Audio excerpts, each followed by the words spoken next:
তোমরা অনেকেই আমার কাছে একটি প্রশ্ন করেছো। প্রশ্নটা হচ্ছে এমন যে আমরা গতানুগতিক দ্বারাই আমরা ডান দিক থেকে বাম দিকে বিয়োগ করি। এটির বাইরে গিয়ে আমরা কি বাম দিক থেকে ডান দিকে বিয়োগ করতে পারি কিনা?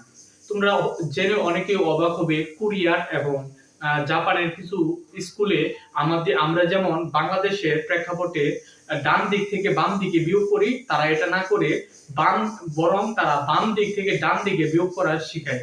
আজকের এই ভিডিওতে আমি তোমাদেরকে দেখাবো কিভাবে এই টাইপের বিয়োগগুলো করতে হয়। যদি বাম দিক থেকে তোমরা ডান দিকে বিয়োগ করো তাহলে এটি কিভাবে করতে হয় তোমরা একটু খেয়াল করে দেখো। এখানে উপরে সংখ্যা আছে 5, 3, 4 আর 2, আর নিচে আছে হচ্ছে 2, 7, 1 আর হচ্ছে 5।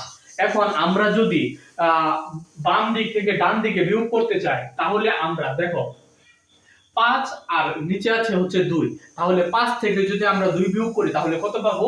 5 থেকে যদি আমরা 2 বিয়োগ করি তাহলে আমরা পাবো কিন্তু 3। আর এইখানে দেখো, এখানে উপরে আছে 3 আর নিচে আছে 7। এখন খেয়াল করে শুনো, 3 আর 7 এটা দেখার বিষয় নয়, আমরা শুধু এই দুইটার ব্যবধান বার করব। তাহলে 7 এর থেকে যদি 3 চলে যায় তাহলে কত হয়ে যাবে? 7 এর থেকে যদি চলে যায় 3 তাহলে হয়ে যাবে 4। এখন দেখো 7 কিন্তু ছিল নিচে, তারপরে আমি কিন্তু এটিকে ব্যবধান বের করেছি। এখন এই কারণে আমরা এটার উপর একটা বার চিহ্ন দিয়ে রাখবো। তারপর আমরা এখানে দেখো উপরে আছে 4 আর নিচে আছে 1, তাহলে এখানে ব্যবধান কত? 4 এর থেকে যদি 1 বিয়োগ করি তাহলে হয়ে যাবে 3। এখন এটি দেখো উপরে বড় সংখ্যা আছে, এই কারণে এখানে আর বার চিহ্ন দেব না। আবার এখানে দেখো উপরে আছে হচ্ছে 2 আর নিচে আছে হচ্ছে 5। এখন দেখো এখানে যদি ব্যবধান করি তাহলে 5 থেকে যদি 2 বিয়োগ করি তাহলে হয়ে যাবে 3। কিন্তু এখানে একটু খেয়াল করে দেখো, নিচের সংখ্যাটি বড় এবং উপরের সংখ্যাটি ছোট, তাহলে এটার উপরে বার দিব। এখন খেয়াল করে শোনো, এইখানে যে সংখ্যাটি থাকবে এটিকে 10 অ্যাড করে ধরতে হবে। যেমন এখানে 3 মানে হচ্ছে এটা 30, ঠিক আছে? এখানে 3 দিয়ে কি বোঝানো হচ্ছে? এটাকে 30 বোঝানো হচ্ছে। আর এইখানেও দেখো আরেকটা 3 আছে, এই 3 কে আমরা কত বোঝাবো? এটাকেও আমরা 30 বোঝাবো।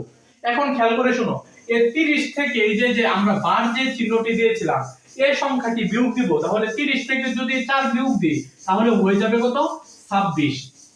আবার এখানে আছে 30, এই 30 থেকে যদি আমি 3 বিয়োগ দিই তাহলে হয়ে যাবে কত?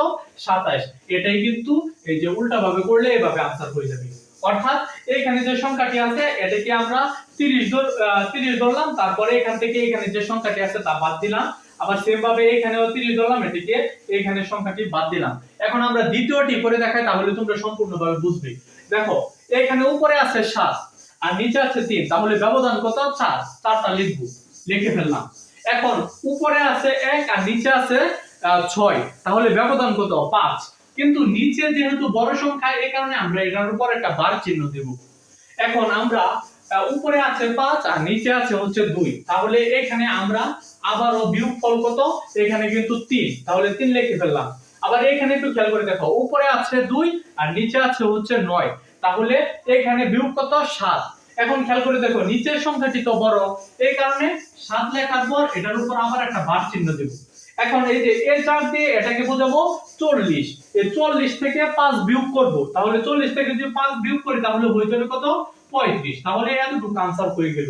এখন এখানে দেখো এই 3 দিয়ে বোঝাচ্ছে হচ্ছে 30, 30 থেকে যদি 7 বিয়োগ করি তাহলে হয়ে যাবে কত?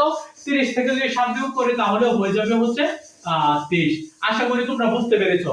এভাবে আমরা চাইলে কিন্তু খুব সহজে আমরা গতানুগতিক যে নিয়ম আছে, অর্থাৎ ডান দিক থেকে বাম দিকে বিয়োগ না করে আমরা কিন্তু চাইলে বাম দিক থেকে ডান দিকে গিয়ে কিন্তু আমরা বিয়োগ করতে পারি। আশা করি তোমরা বুঝতে পেরেছো।